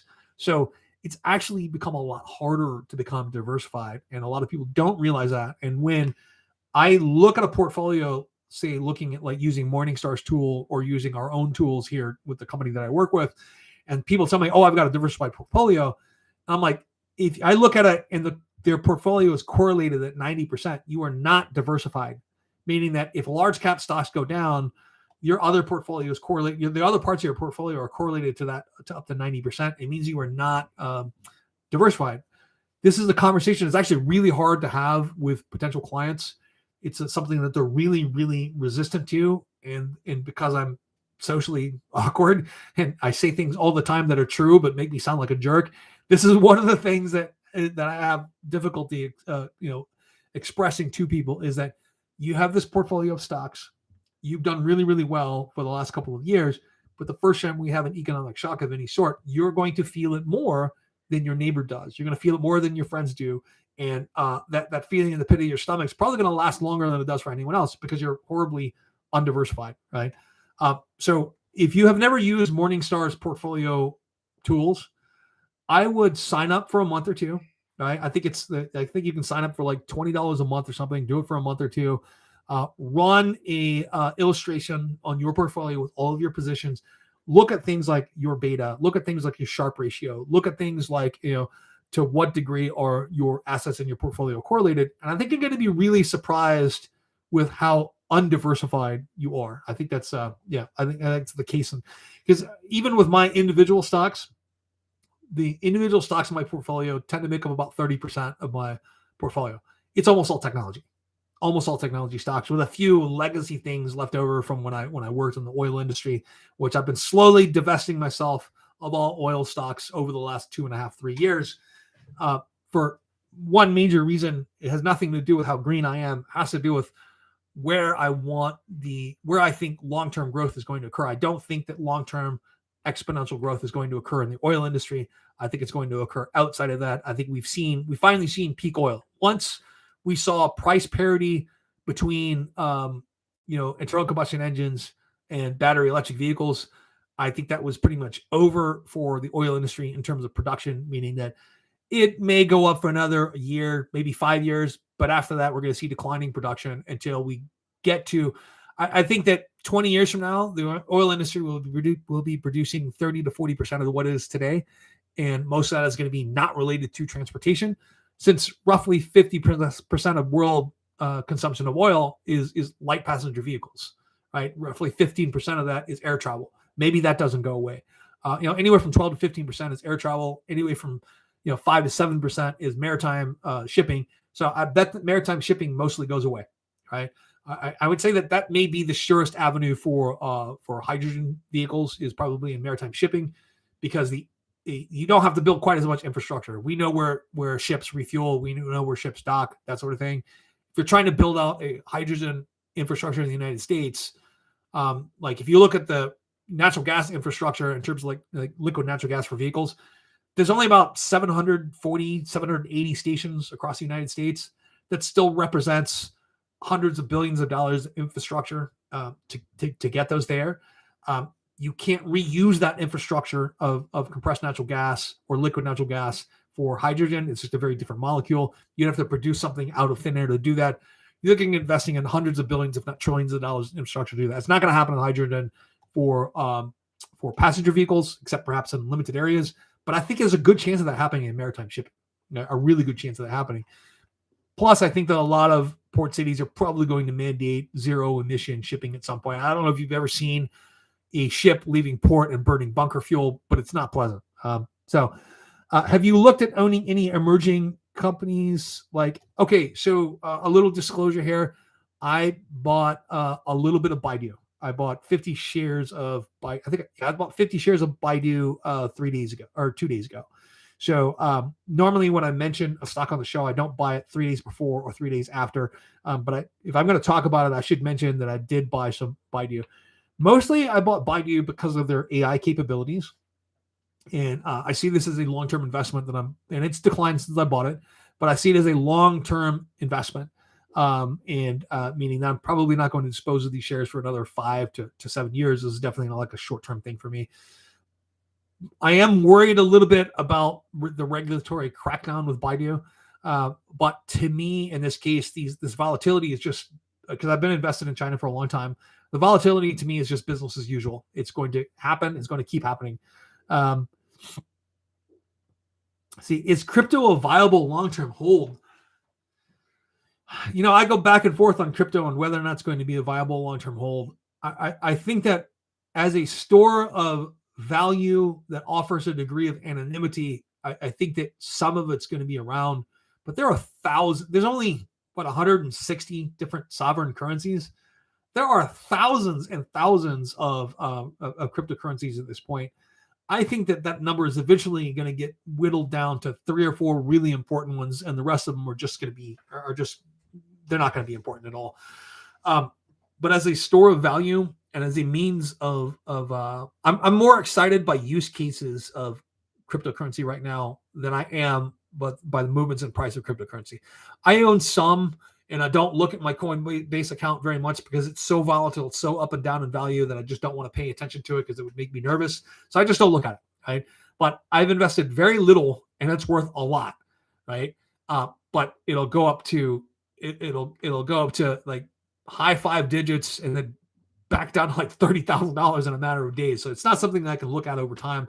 And I haven't sold any cryptocurrency that I bought. And like I said, I've just dollar cost average, $50, $100 a month or so since maybe like 2014 or something. So yeah, it's been a ride for me, but is it viable long term? I don't know. And even people that I know who are involved in cryptocurrency, they don't know if it's going to be viable long term. And it's really hard for you to get a straight answer because the conversation surrounding cryptocurrency is dominated by all these minimalists, by all of these maximalists, rather. Like, there are Cardano maximalists that think that Cardano is the next greatest thing since sliced bread, when the project's actually kind of a mess, and agreement on what they're going to do next is just not there. There are some really great technologies out there like Algorand, which gets virtually no attention, even though they're doing some great things and investing a lot of their own money in creating a lot of their own use cases, and creating their own environment, right? So they have Algorand, Polkadot, and I just can't remember the Solana, and have a lot going on. Nobody's developing for Cardano at this point. Nobody's developing applications for Cardano at this point. Yet they have this rabid group of maximalists that I think is kind of propping up the price to a degree. So I don't own any Cardano anymore. I read a few articles and talked to a few experts and disposed of my Cardano. So that's actually the only sale that I've done. And I just converted that into Algorand. There's no guarantee that Algorand is going to be successful, even though that's the one that I think is the best project currently. There's no guarantee that it's going to be successful either. Kazban Mihai says, please take a look at CBAT and CBAC Energy. I'll do that. Yeah. So as far as Alibaba or Amazon, Alibaba is a company that I don't own, and I've owned it in the past, and I got rid of it a while back, and I don't remember exactly the reasons why I got rid of it, but I think it had to do with I just wanted to invest in something else, like an actual business. But so I don't remember why I don't own it now, but I'm not investing in it now just because the leader of the company, Jack Ma, has pushed the Communist Party's buttons, and he's just not popular. And I think they're going to make it they don't want to destroy Alibaba, but they want to make him pay a personal price, and that personal price is going to be reflected in the share price of Alibaba for quite some time. So I think that in terms of I think Alibaba will very quickly bounce back to $150 a share. It's probably under that right now. I think it'll very quickly bounce back to $150 a share. That's probably the natural bottom for that, unless they start breaking the company up. That's probably the natural bottom. And I think that it could be a very good investment in the future. I'm just not doing it right now. Mito says, hey, I wanted to ask you, what do you think about BYD and XPeng's coming financial quarters revenue after the last record months in vehicle sales for both companies? Well, BYD is going to kill it. BYD is actually they're going to kill it. And they keep consistently getting dismissed as a new and innovative player in the electric vehicle revolution, while they are quietly just kicking butt. So it's already a really large company. They have 25,000 plus employees spread out across 4 different continents. They don't just make electric vehicles. They make all kinds of things that you don't think of, including solar panels, power solutions, face masks, medical, all kinds of different medical equipment, just all kinds of things that you and I aren't thinking about right now, and they're more diversified. Their battery business, and someone made this criticism of the video that I made a while back, like why they're interested in this. The battery business is a lot bigger than just the Blade battery. They make batteries for all kinds of handheld devices. There are many people that have a phone in their pocket right now where BYD makes that battery or components for that battery, or a watch or something like that. So they are very much involved in innovation for lithium-ion batteries, for especially alternative cathode chemistries. And they are very much one of the largest battery producers on the planet, and they make batteries for all kinds of other people, not just for their own their electric vehicles. And they've got a huge investment. I think they just raised something like $13 billion in recently to invest in battery manufacture. So very, very impressed by BYD. XPeng, on the other hand, when I look at what they probably spent on construction and what they've spent on R&D, I think that we're probably going to see, like I said, record deliveries. We're going to see widening losses though, because that money is being reinvested at this point. So they're doing a lot in terms of expanding their business. So I think we're going to see slightly widening losses, but I think we're going to see an increase in revenue that may cause a little bit of a run up in the stock price. I don't expect that run to be long-lived though. NFTs a fad or the future? Well, I definitely see what's going on with NFTs right now as a fad. Owning a 1/6 of a second shot of an NFL or an NBA basket being scored and that selling for $1 million, I think is ridiculous.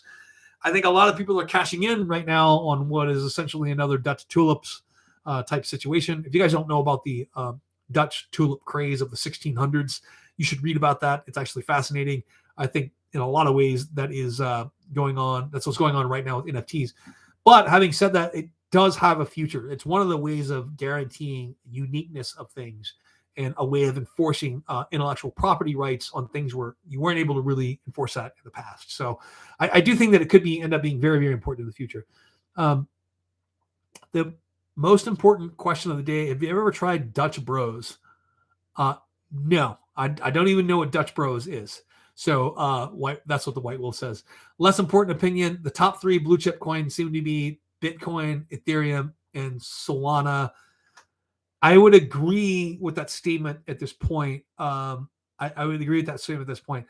I would say that last place, though, is probably tied with a couple of other currencies. I'd say that that as much as I like Algorand, it doesn't belong in that third spot yet. I think I'm hoping that it eventually will. Hoping because I own a bunch of those coins. But I think Polkadot is probably pretty close to Solana at this point. And there are a couple of other ones that are out there. Eon Keen, I don't know if I'm pronouncing that correctly or not. Do you have any thoughts on Zcash? I do not. I'm not sure what it is. If you were a stock, what kind of stock would you be? If I was a stock, man. Gentle Ben 590, that is the best question that I've ever gotten on a live stream. If I was a stock, what kind of stock would I be? What kind of stock would I be? Oh, well, I know the answer to that. I don't know if it's still actively traded or not, but I would be Rick, R-I-C-K, and that's Rick's Gentleman's Club. So that's the kind of stock I would be. Yeah, no, I would like. I'm just joking in a way, but I don't know. But that is a fantastic question. It probably says a lot about my personality that's the way that I answered that. White Wolf says Algorand has some risk with its governance project and reliance on relay nodes. The relay nodes make it seem more centralized. But are they more centralized since essentially anyone could own one of those relay nodes? And the relay nodes are there to prevent hard forks. At least that's my understanding of the project. They're there to prevent hard forks and allows a lot of throughput in the network as well. So Jack Ma parted from Alibaba a while back and currently has nothing to do with the company, as I understand. He has a lot to do with the holding company, which owns the majority of stock in Alibaba. So he's not actually running day-to-day operations anymore, but trust me, he still has plenty of influence in there. So King Carlo Bassio says, tell me I'm wrong when I say Congress is a disaster. I believe the three $3.5 trillion infrastructure deal is dead. Add that to the debt ceiling fiasco, and I see a perfect storm, a nice 15 to 20% drop. So, okay, I don't like to talk about politics on my channel. It's not that I don't talk about politics in my own life. I do, and I'm pretty mean about it. But the Congress is a disaster. I have my own opinion about the $3.5 trillion infrastructure package. In nothing has illustrated to me more the fact that we need to invest heavily in scientific education in this country than what's happened in 2020. The population in the United States is shockingly ill-informed about critical thinking, methods of critical thinking, and shockingly ill-informed about how the scientific method and process works. And I think we need to invest a lot of money in education and free education for people. I really do. The debt ceiling fiasco is probably a bit, well, number one, the whole debt ceiling is BS, in my opinion. It was raised 3 times during the last administration, while the last administration spent like drunken sailors. The only reason it's not being raised right now is to hurt the current administration. It's probably going to get raised, but not before our debt rating probably gets dropped again. If we actually default on our loans, you're going to see far more than a 15 or 20% drop. The United States is essentially one of the only countries on the planet that has never defaulted on its loans. That is one of the basically just like one of the constants of the standard model of the universe is the speed of light, meaning that you can't violate it and it's always there.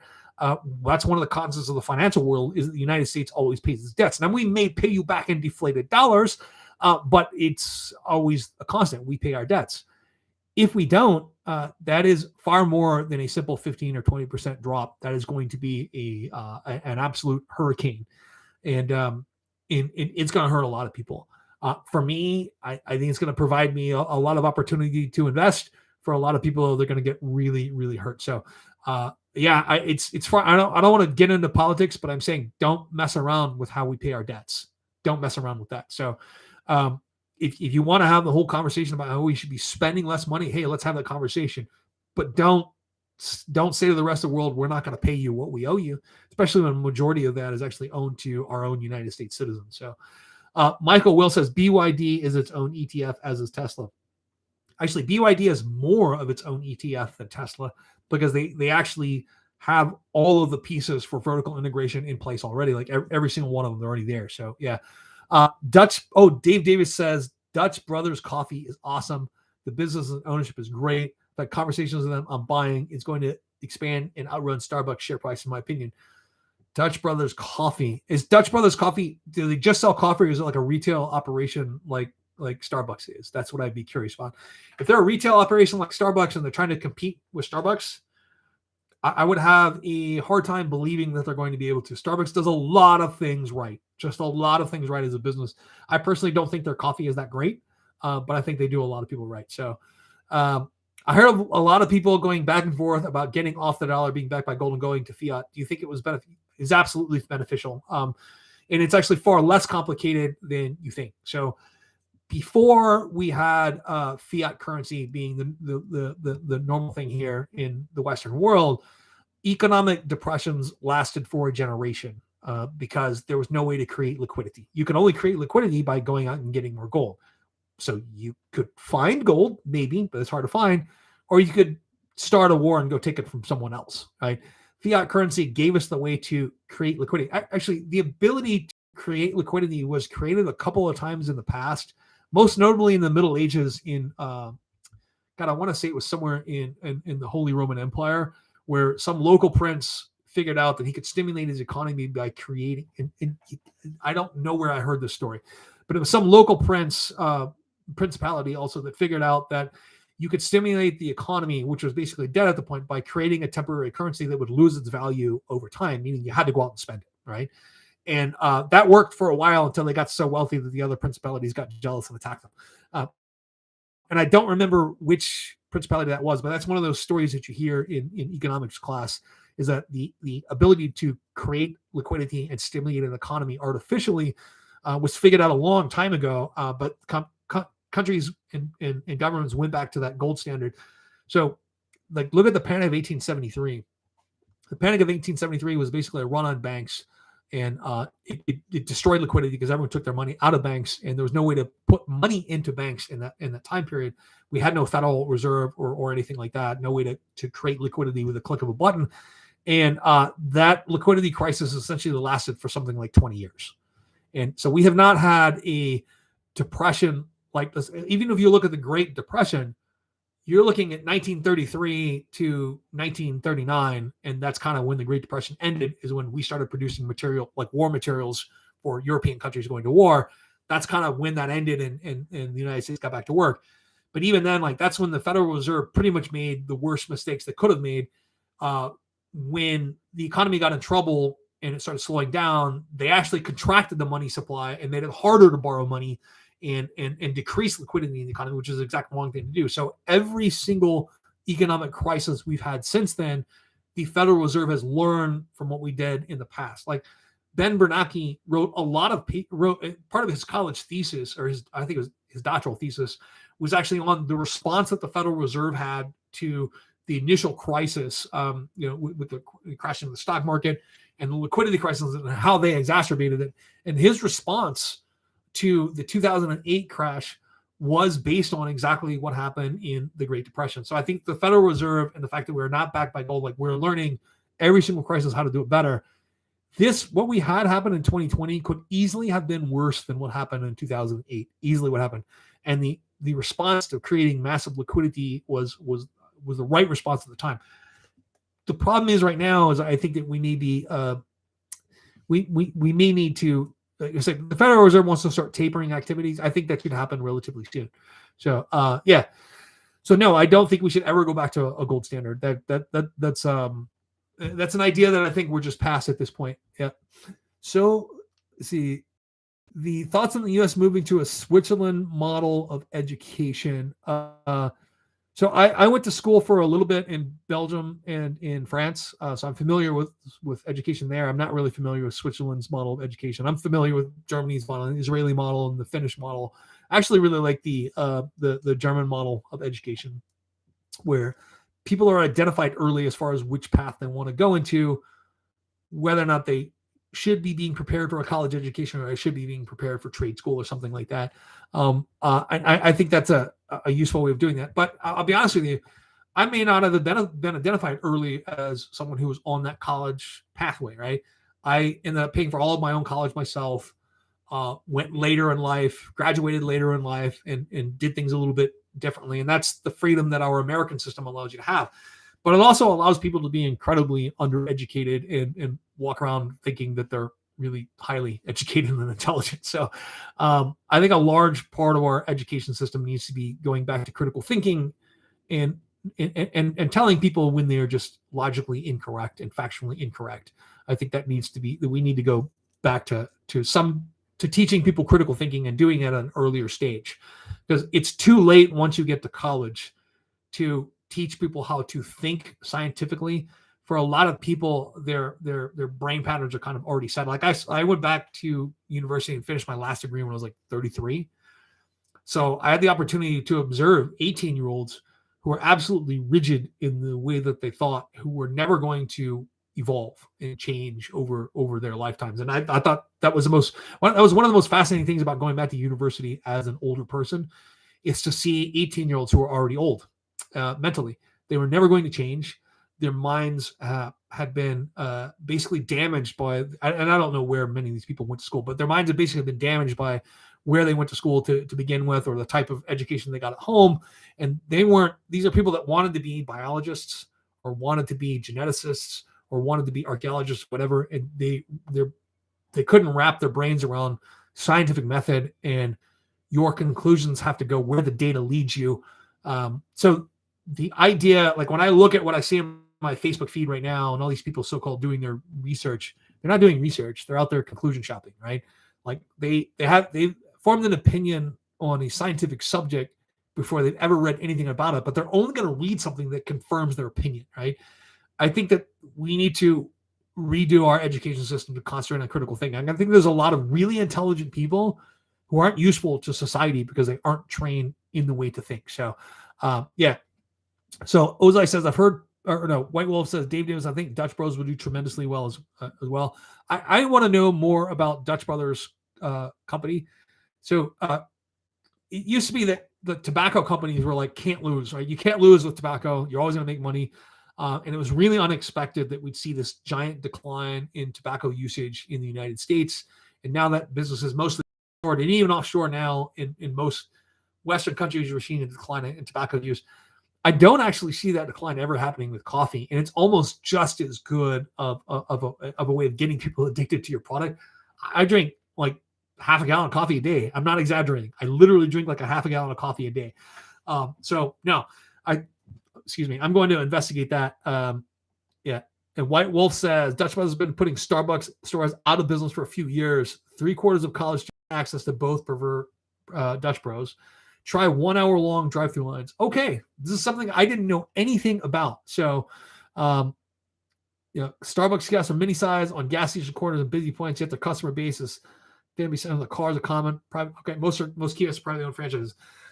That is something that I'm going to look at. Mito says, what do you think about Tesla's stock and its valuation? Do you think that Tesla has a chance to drop with the current market in the short term and medium? So most Tesla stock is actually in a taxable account. I don't do a lot of short-term trading because of because of tax issues, and most of my Tesla stock is in my taxable account. But I was really tempted to sell some Tesla stock earlier this week when it got around $800 a share, and then buy it back around $775. I thought that was just easy money to make, and I was really thinking that, hey, I could sell it at $800 a share. It's going to drop back down to like $730 at some point, and I could buy it back then. And I didn't do it because it's just going to cause me an unnecessary taxable event, a very large unnecessary taxable event. But yeah, I can see that happening there. Tesla is a volatile stock. And if I wasn't in a taxable account and I didn't hold most of it in a taxable account, I would think about doing some short-term trading around Tesla at this point. I do think it has, once again, it's enthusiasm taking off ahead of news, and Tesla tends to build up ahead of news, and once the news happens, then there's a bit of a sell-off, right? Yeah.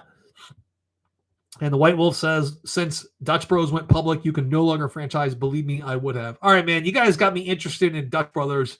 I am definitely going to take a look at Dutch Brothers.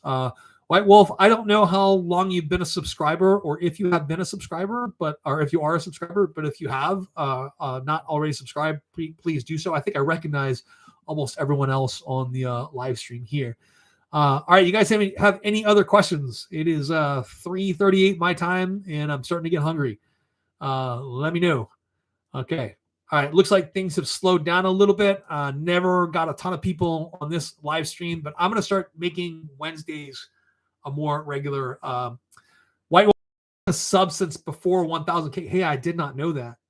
White Wolf, thank you so much. It was a long struggle for me to get to 1,000 subscribers. A long struggle.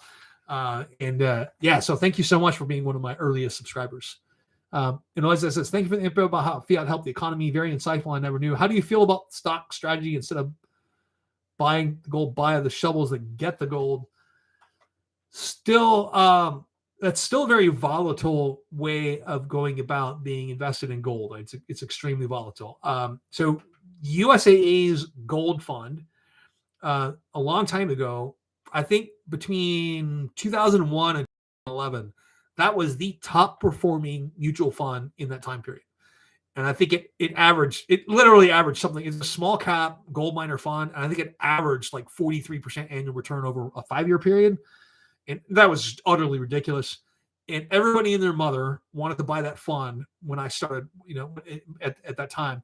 And one of the basic axioms is something was a top performer over the last 10 years, it's not going to be over the next 10 years. It just won't. So I would be very careful about your expectations. So there's nothing wrong with buying some physical gold and holding it. There's nothing wrong with buying gold certificates and holding that as a small portion of your portfolio. But I don't think it's ever exceeded 2% of my portfolio. And it's really just there as a hedge. And I tend to buy golds like GLD. Because it's not necessarily correlated to anything in the stock market. It's not correlated to not perfectly correlated to inflation either. Right? So it has its own behavior, and I'm closer to 2% now than I have been in the past, simply because my portfolio is highly correlated at this point, and I want something that's not correlated at all to large cap stocks, and that's getting harder and harder to find. So too bad. Thank you so much, guys. All right. Oh man, it's 11:40 your time. Good night. Thank you so much, Pat Mulligan. Any thoughts on Neo deliveries for September? I think they're going to disappoint. I think most of that has to do with supply issues. All right, guys, I am going to go. Not as many people showed up this time. I'm going to be doing this regularly on Wednesdays, but it may be a little bit later on Wednesdays. Thank you so much if you did show up. I really appreciate you guys, and I will see you guys next time. Thank you so much.